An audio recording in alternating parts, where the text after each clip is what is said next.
Crews have been out all morning assessing and surveying some of the damage. We're seeing the magnitude of the winds this morning. Take a look at this. This is a metal beam that has literally been wrapped around this pole here that shows the force of the winds this morning. Police got this guy right outside the store where this all went down. He's 26 years old. Because of this suspect, this officer will never be able to hug his two children again. Good morning. We're hitting that 4-hour mark, and you see traffic still backed up here. We're at Chesterfield Airport Road. Look at this. It backs up for miles. I'm pretty sure you've seen this before. Take a look at this chart from the National Weather Service. If it's about 95 degrees outside, within 30 minutes inside your car, it can be 129 degrees. There are absolutely some things that you should leave outside of your car when it's hot like this. We're talking electronics like laptops, cell phones. These things can explode. We just got to confirm that this is a deadly crash here. My photographer and I were racing to the scene. We actually ran into a chunk of the car, and you can see the mangled mess. Good morning. The president is threatening to remove people living here illegally. The timing of his tweet, though, is very interesting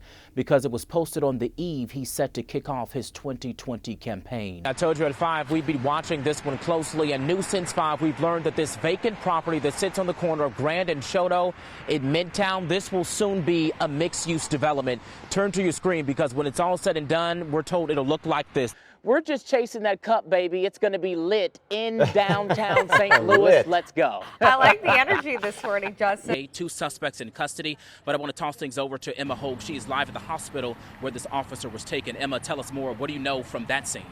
Conditions are hazardous to be outside, and I think this is a good app to tell my bosses, hey, it ain't good to be outside after 9 a.m. Luckily, I get off at 11, but guess what? Scott and Jamie, if you hear this, we don't have to be outside. It's unsafe. That's what this app says. Take us indoors. I'll send it back to you. People who park in city-owned garages downtown aren't happy. It's getting worse. The crime, people breaking into them is pretty bad.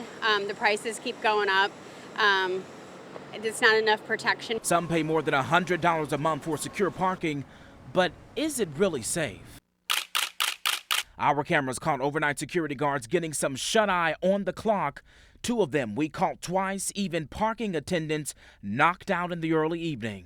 Do you not have enough to do, or why are we taking a nap on the job? Look, I caught a couple security guards asleep on the job. Reaction? That's pretty sad. They must not get enough sleep during the day. That doesn't make me feel safe at all. After seeing this multiple times, I contacted the Treasurer's office who sent us this statement. It reads in part, "We take this seriously, and the parking administrator has asked the contractor to implement heightened security measures," end quote. But News 4 took it a step further to get the mayor's reaction to this. Of course, it's not acceptable for security officers to be sleeping and not doing their job. All right, so here's another layer to this. Over the weekend, I heard from the Treasurer's office, and they told me they've ended their contract with this security company.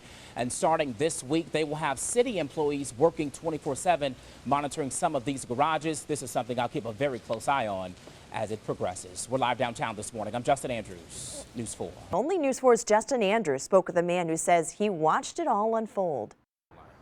It was like pat, pat, pat, pat, pat, pat, pat, like it was continuous. Thurman Thornton was just feet away late Tuesday night. They started shooting, so we heard like mad shots, like literally like 10, 12 shots, and so we ended up running into the store. He was working the overnight shift at a store in the Brentwood Promenade when he saw officers putting on shields and vests for protection. Bullets don't have names on them.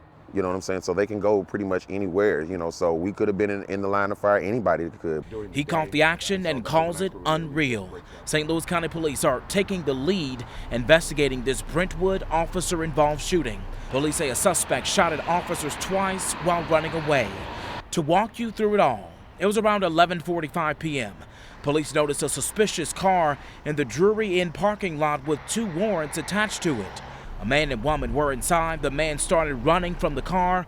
Officers ran after him to a small wooded area. The man fired 1 shot toward officers. None of the officers fired back. But police say the suspect kept running and started shooting at them again. Unreal.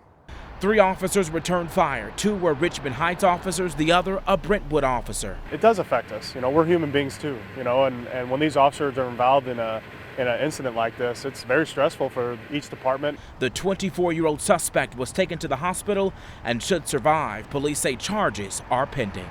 In Brentwood, Justin Andrews, News 4. call him the breadwinner. I mastered how to bake the bread. That's William Love, a 23-year-old making dough in more ways than one. It's like you can run the whole bakery on your own. Manager Kevin Turnbull guides these guys in the kitchen. They're real good guys. They really surprise me at times. Every day, 7 a.m., they're here. We love being on Cherokee Street. At Bridge Bread Bakery Shop on the south side. Our kitchen is run entirely by staff, all of whom were experiencing homelessness when they started here. Including William and Kevin. That's the whole design here, to hire people experiencing homelessness. But it's way more. It's choking me up even to talk about it because that's such a giant step. After being inspired by a discussion of poverty at church, Dromke and his wife started Bridge Bread in 2011. With his vision, he has been leading these men into stability. Not only giving them a job, but helping them find a home and transportation. Without him, I'd still, hopefully not, but I'd probably still be down at the homeless shelters. When you ain't got a job, it's bad. You know what I'm saying? You ain't got no money in your pocket, you can't do nothing for yourself. It's good to bring a little structure in your life a little bit. And you never know what's happening behind these doors, but it's good to know there's more than bread rising. In South City, Justin Andrews, News 4.